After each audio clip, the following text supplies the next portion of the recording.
Hey, hey, hey, hey, hey, hey. Yung motor na sulit pero mabalasik sa Motopush nyo lang. Ito makikita, kaya tara sumama dito sa Walk Around with You. Yes. Brothers on the wheels, welcome back sa Short Moto.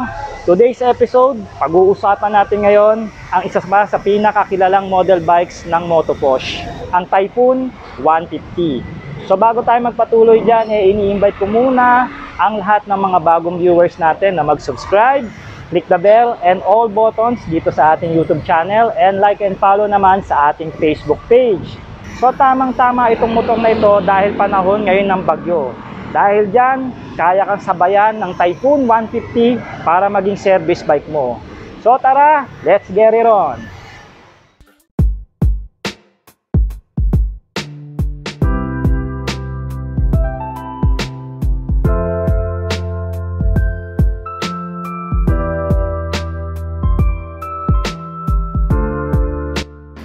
Brothers, dito naman tayo sa body design ng motor. Well, una sa lahat, di natin ito matatago na ito hawig, inspired o clone ng Suzuki Raider 150. I think ito parang nagaya dun sa third generation ng Suzuki Raider. And then makikita mo dito yung bagong style ng sticker nila. Ayan, oh. Ang ganda ng linings. May color siya na white, dark silver at saka black. Ayan, oh, diretso hanggang dito, all the way dito sa araro ng engine. Ayan, oh. Tapos meron siyang Typhoon 150 dito sa gilid ng upuan. And then meron ka makikita ritong U-box. Pero sana itong U-box pangit kasi pagkakadilaw parang katulad din sa Rusi. Maganda niyan gawin na lang din nilang all white yung letter U. Palitan nila ng yellow. Palitan nila ng white. Ayan. And then itong Motopush, ayos ito. Nagustuhan ko ito. Pagdating dito sa gilid, na-highlight siya. And then yung mga stripe ng sticker dito, okay din. Ang ganda tignan. So lipat naman tayo dito sa kabilang side para ma-check natin kung ano pa yung iba pang style na ma-offer dito ng Typhoon 150. So dito ganun pa rin. Andun pa rin yung approach ng sticker nya. Nakikita nyo yung guhit, ayan, all the way hanggang dito yan. Paikot pala to hanggang dito sa araro ng engine. And then meron din ditong Motopush, yung U-box, gano'n, pero sagwa talaga, kulay dilaw yung U, parang yung sa Rusi. Maganda yan, all white na lang. And then yung Typhoon, nandun sa gilid, ang ganda rin ng letterings, Typhoon 150. Ayan, and then lapit tayo ngayon, alamin natin yung build quality dito ng Motopush pagdating dito sa Typhoon 150. So check natin dito yung quality ng fairings niya. Kung ito ba makunat, marupok, o meron siya, flexible siya. So damahin natin mga brothers. So sa aking pag-iimbestiga, ayan, meron siyang lambot o meron siyang pagka-flexible, pero hindi ganun naman na talagang sobra. Meron lang siyang tama. And then meron din naman siyang konting kunat. So sabihin natin neutral siya pagdating dito sa texture ng fairings. So again, kung sakaling ito mababasag o madudurog, hindi naman siguro ito ganon na madadamage. Pero above all, maganda yung fairings na kinabit dito ng Motopush. By the way, this is a gloss black na kulay. So meron po silang tatlong color nito, no? Meron silang sinasawag na carbon color or parang yung dark gray, and then meron pa silang red. So etong nire-review natin mga brothers is gloss black with combination ng sticker na white, dark gray and black. Ayan. And then meron pa siya ditong fairings, no? Ito yung isa sa mga nagustuhan ko rin oh. Dagdag forma at saka syempre protection din niya ng ng front fork mo. Ayan oh, ganda. Tapos may air intake dito. And then yung kinabit na rin nilang tornilyo rito stainless na rin. Again, kung maselang ka, pwede mo palitan ng alling wrench. Ayan, yung mga ganyan. Ito, naka-alling wrench na, good thing. And then, meron din itong guard dito sa pinaka front forks niya. Ito, malaki rin ang tulong niyan. Hindi basta-basta papasukin ng dumi, tubig, o kahit ano pang mga papasok dito sa pinaka niya. At saka, nakakadagdag forma. Titignan mo, di ba? Ayos. Yung logo ng Motopush, ayos din. Ito pala, no, meron pala silang bilog na ganito Maganda ito na lang yung ilalagay nila kada motor. Para sa akin, at least na-highlight. At least ganitong kulay lang. So, yung fairings, okay din. Pag pumunta ka dito sa bandang ibabaw niya, meron para dito nga air intake, nakakadagdag design, which is maganda. Tornilyo dito, okay din. Stainless na rin ang kinabit. Ito.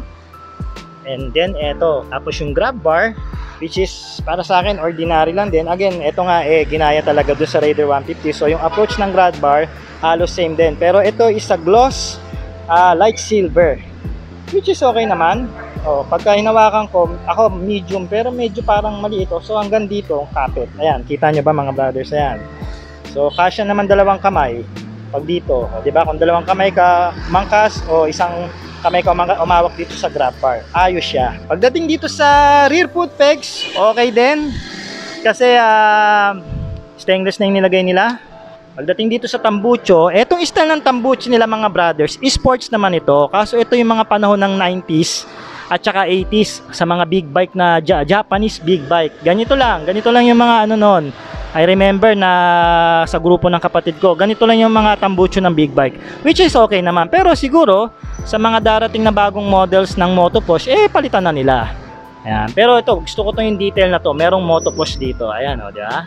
Ganda. Tapos meron ditong heat guard para kung sakaling tatayo ka sa motor, hindi ka mapapaso. Ayos to for safety, tsaka dagdag na rin ang forma. Kickstart, malaking bagay yan. Ayos.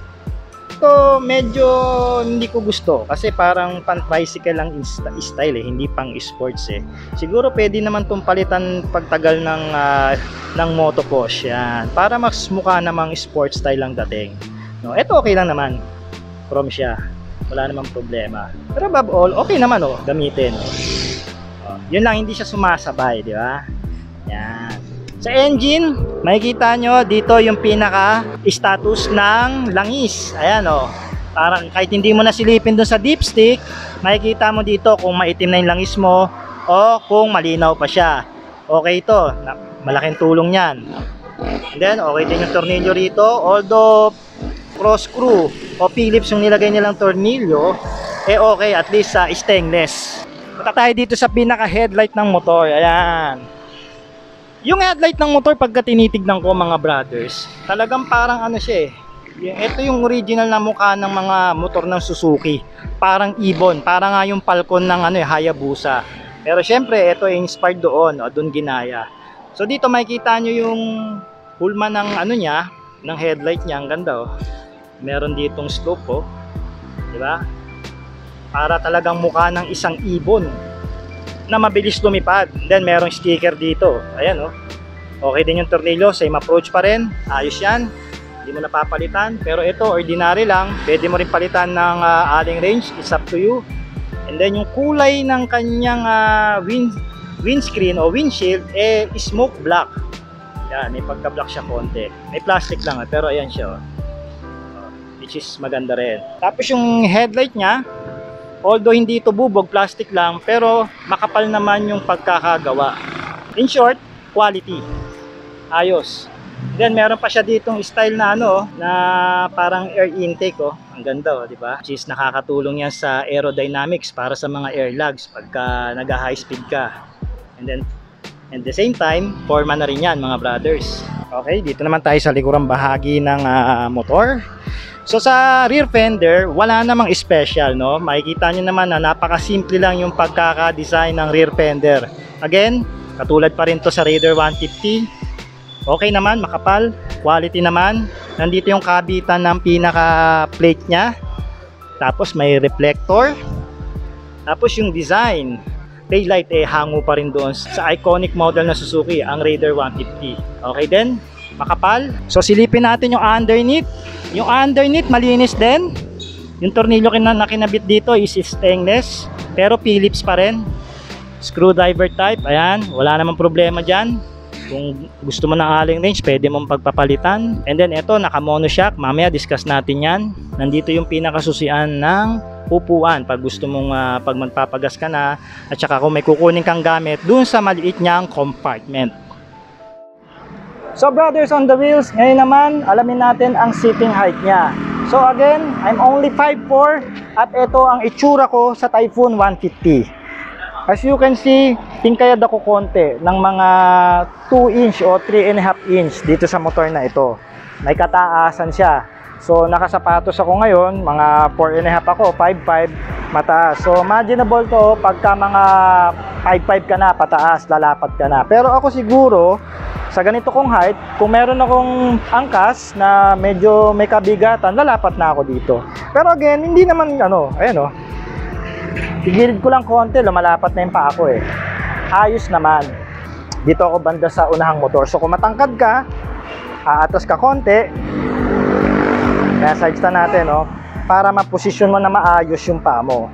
So eto, hindi naman ito naka-forward, naka-standard naman yung position ng paa niya.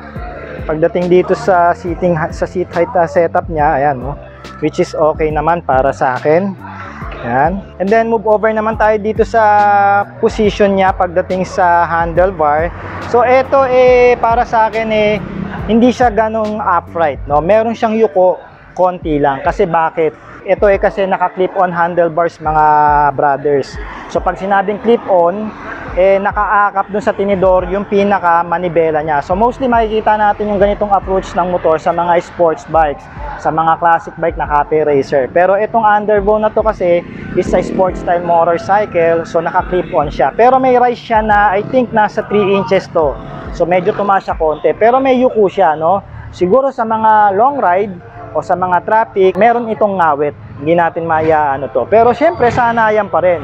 Ang dami-daming mga naka-underbone na sports bike dyan, nakakapunta kung saan-saan sa malalayo. Syempre, may pahinga rin naman yan, di ba? Tapos yung turn niya, dito sa kanan, sakto lang, ayos naman. Hindi kabitin, pero hindi naman din ganun kalalim. Dito sa kabila, parehas lang din. Aatras ka, magmamanoobra ka, hindi ka naman mabibitin. Ayan, okay naman siya.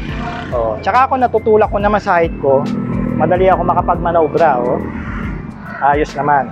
And then one more thing, yung upuan niya, ganun pa rin yung seat cover na kinabit dito ng Motoposh. Siyang anti-dulas o hindi ka madudulas kahit anong mo. Tela mo rito kung dry fit pa o maong. Ayos. Ngayon nakamaong ako. Okay naman, hindi ako madudulas. Hindi ako magkakaroon ng ipit bayag dito. Okay.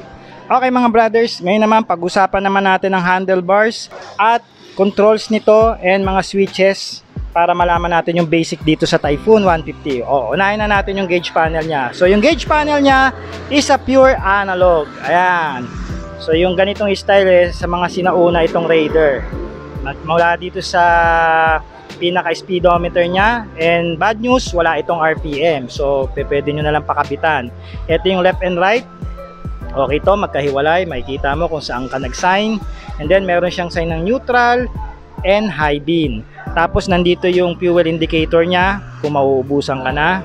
Tapos nandito yung gear indicator o kung anong cambio meron ka, which is good.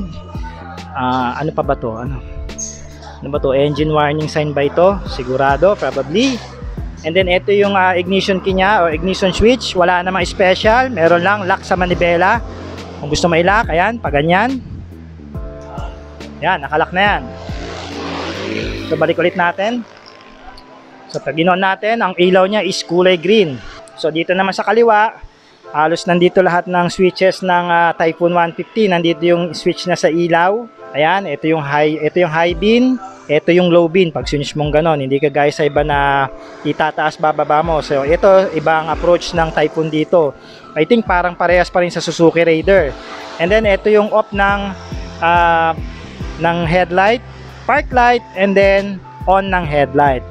Left and right niya, ayan. Tapos may tunog, it's up to you kung gusto mo na lang pa-disconnect.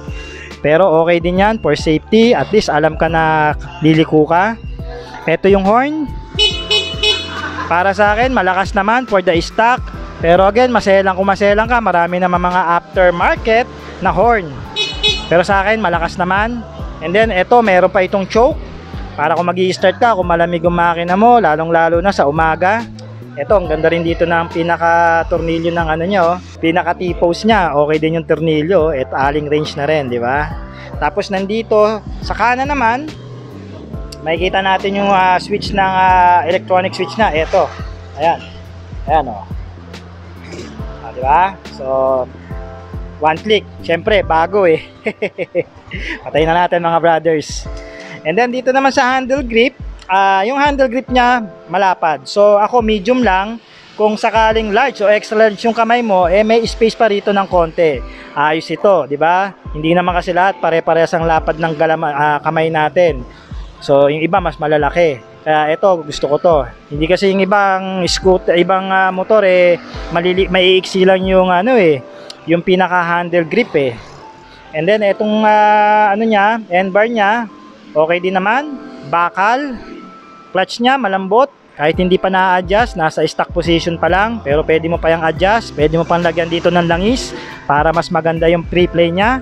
Yung side mirror naman, more on touch to ng classic pero ito daw yung stock nito. So kung ayaw mo ng ganitong approach, siyempre sports to, no? Pwede mong palitan ng ano ba yung mga maangas na side mirror mga brothers. Comment nyo nga kung ano yung babagay dito, lalong lalo na yung sa mga owners dyan ng Typhoon.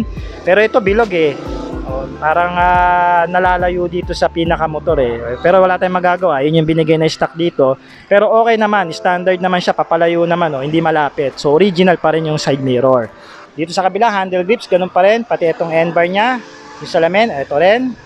Lagayan ng brake fluids, ito yung preno, okay naman pisilin, komportable naman. So again, ito po ay gumagamit ng clip-on handlebar na may rise na 3-inch. Ayan. So may konting yuko ka dito. Siyempre, sports sa underbone to So kailangan medyo may pagka-aggressive siya. Okay, let's talk about naman sa seats, mga brothers on the wheel. So ito yung seats niya, hindi naman malapad, no? Tama lang. And then may kahabaan din ito, which is good para sa rider at saka sa back ride niya. And then yung approach dito ng Motopoz pagdating sa seat cover, I think palos pare-parehas lang yung kinakabit nila sa mga motor nila. Kasi dun sa Evo 150, parehas sila nitong Typhoon Tsaka ito, hindi madulas. Sabi ko nga, ito kahit anong suot mo dito, dry fit, maong, o ordinaryong tela lang, cotton, hindi ka madudulas. So tamang-tama ito, lalo na pagka sa mga prenong biglaan, hindi ka mauusog, lalo na yung back ride mo. So buksan naman natin yung pinaka upuan niya para makita natin yung ilalim mga brothers. Okay, dito sa ilalim makikita natin yung maliit niyang compartment. Ito baterya to Sensored ng fuel, ayan. So ito lang yung pwede natin paglagyan ng gamit, which is yung tools na kasama niya dito sa bandang ilalim na yan. Then siguro konting basahan, ekstrang kapote, dokumento pwede rin. And then makikita natin dito yung edge guard ng pinaka compartment, okay naman, goma. So rest assured na safe dito yung mga gamit natin, hindi mababasa kahit umulan. Tapos dito sa ilalim ng upuan makikita natin yung pinaka rubber guard, no? Pagdating dito sa tangke para hindi ito magasgas. Ayan.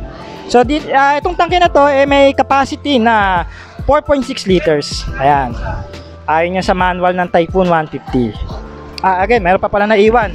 So ito may dalawang hook dito para sa dalawang helmet. So kung sakaling mamahalin yung helmet nyo mga brothers, lagi ko nga sinasabi, dalhin nyo na lang. Paiwan nyo na lang sa mga baggage counter, safe pa. Pero kung hindi naman kamahalan at safe naman yung paparkingan nyo, okay lang, sabit nyo rito kung meron siyang hook. Diba may mga helmet na may hook, yung iba naman wala. So yun, plus puntos ito, okay.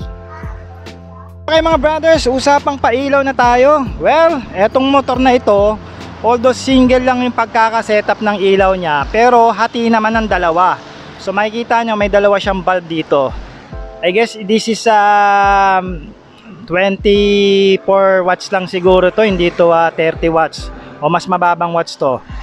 So sa mga Typhoon owners dyan, paki-comment naman kung ilang watts ito. Pero pwede mo itong palitan pa rin ng LED kung nahihinaan ka. Pero para sa akin, dalawang bombilya, malakas ito.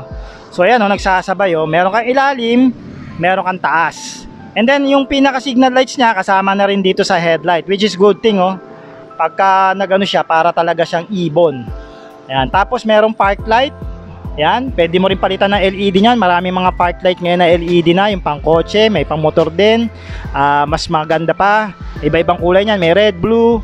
Red bawal yan sa unahan, mahuli kayo dyan. So pwede nyo palitan ng blue, green, or orange. Yan. So subukan naman natin yung high beam mga brothers. Alayo ko, ayan yung high beam. Ayan uy, ayos, nakakasilaw. Okay, so I think maliwanag to. Maganda ang bato nito sa kalye kasi dalawa So adjust mo na lang kung saan ka kumbinyente. Okay, lipat naman tayo dito sa pinaka taillight nya. So sa taillight, Ganun rin yung approach ng katulad sa headlight. Nandito na rin yung signal lights niya. Ayan, pailawin natin para makita nyo. Ayan, may tunog lang. So kung naiingayan kayo, nababother kayo, pwede nyo pa-disconnect sa mekaniko ng Motoposh. Walang problema yan, patay na natin. Tapos dito naman sa pinaka taillight niya, meron siyang pinaka para paritong reflector, no? So kala mo LED, pero bulb type po ito. So ayan, parang bilog lang siya. Siguro pagka umilaw yan sa gabi, ang gandang tignan, no? Which is nagre-represent pa rin ng aura ng Raider 150. Tapos may reflector dito. Itong pinaka plaka niya, umaasa lang din yung ilaw dito sa ilalim ng taillight. Ayan mga brothers. So wala siyang pinaka parang built-in o kasamang ilaw dito. Pero kita naman pero konti lang. So sinisilip ko rito sa gilid, wala na siyang reflector. Isa lang ang reflector niya sa likod. So mga brothers, dito na tayo sa suspension, tire at saka braking system ng Typhoon 150. So unahin na natin yung braking system niya. Gusto ko dito, ang ganda ng pagkakalapad o yung pagkakalaki ng disc brake niya sa unahan. Yan, 'di ba? Kasi pagka ganito, maganda mamreno. And then meron siyang thickness na 3 mm. So ito hydraulic disc brake po. Ang ganda talaga ng cover na 'to. Ayan. Tapos yung gulong niya sa unahan, ito meron siyang size na 2.50. Tama ba? Ayan, tama nga. Tapos gumagamit po ito ng 17 inches na wheel mags. Medyo makipot lang siguro around 1.5 lang ito o 1.8 lang ang lapad ng mags nito, no? And then nalilitan ako sa gulong niya. Pwede mo siguro tong palitan, siguro ako gusto ko i-low profile mga 100 by 80 yan. Pwede mo palitan yan kasi kung 2.5 2.50 siya, mga ano to, 90 by 90 o 90 by 80. Doon maglalaro yung size nito. May conversion yan And then ito is a tube type. Pwede mo naman pa-convert yan kasi naka-mags na. Lagi ko nga sinasabi. And then yung brand niya, Chongqing. So yung Chongqing po, lugar sa China yan. So nandun yung mga factory talaga ng mga motor na nanggagaling dito. So kapain natin para malaman natin kung may pagka-soft compound ba siya. Yung pagka-soft compound niya, tama lang, pero meron pa rin naman. Pero kung may papalitan kayo sa motor na ito, lagi ko nga sinasabi, ang i-upgrade nyo, wag tambucho, gulong for the safety. Kasi nandyan ang buhay natin. So magpalit na po kayo ng magandang performance ng gulong. So ano-ano ba yon mga brothers? Michelin, Pirelli, ayan, RIC, Dunlop, di ba? Kung gamit ka lang na stock, pagtsagaan mo muna. Lalo na kung niloloan mo pa. So maganda rin yung treads. Okay din. And then ngayon, tagulan pala, tip ko ulit, lambutan nyo. Siguro mga lagyan nyo lang ng PSI na 25 PSI. Pero ito may sagad na PSI na sagad niya 40 PSI ba? Ano niya, masyado na matigas yun matagtag na yun mga brothers. So punta tayo sa likod. Ang gusto ko dito sa likod, yung disc brake niya, malapad din yung nilagay. Malapad, malaki rin. Ayan parang katulad na rin sa classic ko. And then hydraulic pa rin ito. Tapos yung size ng gulong niya naman is 2.75. So maliit lang yung nilaki. So again, pwede mo pa itong palakihan. Ako, pwede siguro, kaya pa ba siguro ito mag 110 by 80 o 120. Parang sasayad na rito sa pinaka chain fender ng motor Baka sumayad na. Siguro pwede mo lakihan, tatanggalin mo to. Siguro mga 110 by 80 pasok to mga brother. Tsaka magkakaroon siya ng konting low profile, which is makakadagdag ng pagkaka-sporty look niya. Tapos yung size ng kadena niya is 38, 428 lang, hindi wala siyang H. So hindi siya heavy. Kasi meaning ng H heavy. So 428 lang siya. Hindi, I don't know kung pwede mong palitan to ng 42H. Yung front sprocket niya, hindi ko lang sure kung tanong natin sa mekaniko. 15. Kasi mga brothers, ang sprocket combination niya is 15 sa harap, 38 dito sa likod. So ito more on pampatag to. Pagka panik ka na dito, kailangan mga brothers may buwelo ka na. Pero lagi nga sa akin sinasabi, may mga owners ng mga Raider dyan na nagpapalit ng 1442. Kasi pag dinivide mo yung sa tatlo, you get a 3.0 equivalent. So meaning, meron kang hatak, meron kang dulo. Pero palagay ko, kung lalagyan mo to ng 1442, gaganda to manakbo. Palagay ko lang mga brothers which is hindi ko pa naman subok. Pero sa Raider, subok na yon. So tara, pag-usapan naman natin yung pinaka-suspension niya. So sa suspension, nakita nyo naman dito na standard lang yung telescopic port na nilagay dito, pero okay naman daw ang pre-play. So ang pinaka inaayawan dito ng mga owners, yung malambot na play ng monoshock ng Typhoon. Ayun sa likod, ito, ayan po. Sinisipat natin ngayon mga brothers, hindi siya adjustable. So sabi ko nga, kung may iba pa kayong papalitan dito sa motor na ito, etong suspension niya kasi malambot daw, especially pag may angkas ka na. Hindi maganda maglaro. At saka syempre nakaka-apekto yan pagka ikaw lumiligo sa mga kurbada. Medyo hindi maganda ang performance niya pagka ganon. So palitan yan. Meron naman nabibili ng mga Owens na 1.5 lang, ito 2,000 na shock. So gayahin nyo lang naman yung diameter nito. And then yung pinaka swing arm niya, okay din, makapal. Ang nilagay dito, ganda rin ang pagkakapintura, flat finish na black. Okay mga brothers, naglista ako dito ng pros and cons ng motor during ng aking walk around. So ano ba ang mga masasabi ko dito, advantage tsaka disadvantage? So unahin muna natin yung cons niya o yung disadvantage niya, tama ba? So para sa akin, sa cons niya is performance. Syempre, this is a budget motorcycle. So, assure na natin na hindi ito makakauna o makakasabay sa mga branded. Syempre, yung mga branded, ang lalakas ng makina niyan. Tsaka sa presyo niyan, nasa mahal talaga, nasa 100,000, 90 to 100,000. Etong Typhoon 150, kalahati lang naman ang presyo nito, which is 45,000. And then may discount pa yan na 2,000 pag inabil mo ng cash. So, pangalawa, ang pinaka-cons nito is yung suspension nga. Yung sinasabi ko, yung suspension niya sa likod, yung monoshock niya, hindi maganda ang performance. So kung may mga una kayong papalitan dyan, gulong at saka yung suspension niya. Pangatlo ko pa nakita rito mga brothers, hindi pa LED yung mga ilaw niya. So siguro marinig tayo ng Motoposh, gawin na nilang LED for the 2022 model nila. And then yung panghuli, yung gauge panel. Gusto ko sana kung maglalabas sila ng panibago, combination na nila ng analog tsaka digital. O digital na nila ng buo, di ba? Kasi yun na yung uso ngayon eh. So para yung model ng Motoposh o yung brand ng Motoposh sumasabay din sa innovation o technology kung ano yung nauuso ngayon dito sa Pilipinas, di ba? At least yung may pangmasang motor sumasabay pa rin kahit paano. So yun na naman. Pero pag-usapan naman natin yung pinaka-pros niya. Sa pros, una sa lahat, yung pinaka-presyo niya. Siyempre, saka makakita ng ganitong motor, 45,000 pesos, meron ka ng sport style na underbone. Di ba yun ang usong-usong motor dito ngayon sa Pilipinas, di ba? Kumbaga, pangalawa siya na mabili sa market eh. Siyempre, magkano lang ang hulog nito buwan-buwan, di ba? Tapos yun nga, meron silang promo ngayon. Pag nag-avail ka ng cash, minus 2,000 niya. So, makukuha mo lang 43, di ba? 43. Saan ka pa? Tapos yung pangalawa, yung pagkakabuild niya dito. Hindi ko naman sa inaangat ko yung brand ng Motoposh pero during ng aking walk around, napagtanto ko na maganda yung build quality dito ng Motoposh.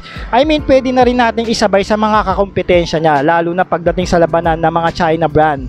Pangatlo, yung katipiran niya sa gas. Although kahit 150cc siya, nandun pa rin yung tipid niya sa gasolina, ranging ng mga 35 kilometers per liter. Pero syempre, magbabari pa rin yan kung ano yung riding hobby ng isang rider, bigat niya at saka sa dinadala niya sa pang-araw-araw. Pero kung cruising speed ka lang, makakatipid ka talaga sa gas at saka wag kang mabomba, di ba?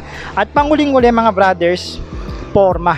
Style mo ang isang underbone motorcycle, ma-appreciate mo to kasi hindi naman lahat kaya maglabas ng mga Raider 150, Sniper 155 o GTR Supra ng Honda o BF3i ng SYM kasi napakamahal niyan, Brad, di ba? Huwag nating ipilit, lalo na kung meron tayong mga gastusin, pamilya na pakakainin, huwag nating ipilit, di ba? In the end naman, pare-parehas pa rin naman na daanan ng dadaanan natin, pare-parehas na destinasyon pa rin naman yan. At saka syempre, not a matter of lang na masatisfaction yan. Kung masaya ka sa motor, hindi na importante ang brand, di ba? Tsaka may paniniwala ako, the brand is not important, no? Pagdating sa motor, it's either you're a good person or you're a piece of shit na bash ng bash dito sa YouTube o sa Facebook. Yun lang mga brothers.